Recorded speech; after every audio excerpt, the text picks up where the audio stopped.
The medieval town square is a lovely set, but is clearly not without its faults. The two most commonly cited issues with it being these two basic roofs and the color of the broken axes in. Today I have two fixes, if you want to call it that, to the set. They're both really easy to pull off and take a minimal amount of extra parts to do so. So let's get right into it. We'll start off first with the broken axes in. The color scheme of the top half of this build is not great. Some people have an issue with the olive green and others like myself don't like the dark tan frame. The other buildings in this set don't have this problem because they use colors that contrast well with each other. For example, this white and black building has an obvious distinction between the black timber frame and the white plaster filling. This gives the building a much sharper look and is easily identifiable as a Tudor or half-timber style of house. The inn, on the other hand, has a dark tan timber frame and an olive green brick filling. Dark tan and olive green are great complementary colors that work wonderfully as the color scheme for a textured terrain, but blend in too much and make the half-timbered style really hard to read. So much so that a lot of people were even questioning if the building was meant to represent a half-timber style. The building techniques are the exact same as the other Tudor buildings in the set, so it definitely is, but the color scheme has confused a lot of people, especially those that have not built the set themselves.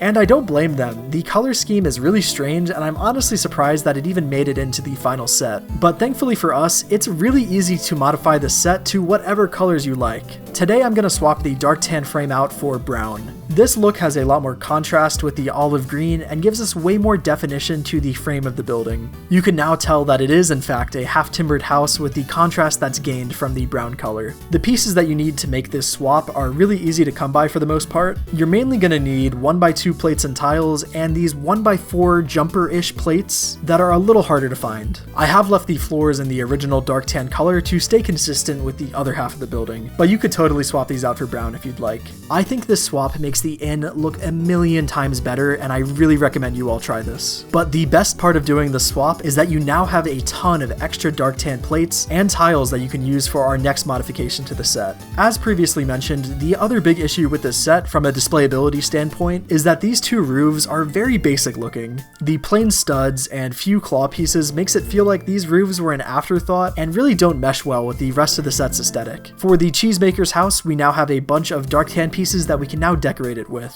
All you have to do is place them randomly across the top in whatever pattern you'd like, and then you can add the claw pieces back on top of it. This just gives the roof a whole lot more depth, and the texture difference is much more visually appealing than the basic studded look. I've left the backside of it original so that we can compare them side by side. This is obviously a very minor change, but I wanted to keep it close to what the original designer was going for. For me, the extra tiles and added depth make a world of difference in how this set displays. And if you did the color swap from the inn, you basically have all the parts that you need to do this mod yourself. As for the other roof, you are going to need some tan tiles and plates from your own collection. But I have a feeling like most people probably already have a good amount of tan parts, as they are a lot more common than their dark counterpart. Again, I've left the other side original so that we can compare the look. This is such a simple change that I'd highly recommend you try out for yourself. It takes some pretty basic roofs and elevates them ever so slightly to a much better looking model. You could even swap the color of this roof out completely if you have the parts to do it. I think a dark brown roof would actually look really nice, and it would complement the dark green windows as well. These mods were surprisingly fun and easy to do, so I hope you all give it a shot yourselves. I've seen quite a few people modify their inns with some crazy color combinations over the last few weeks, and I'd love to hear about any mods you have made too.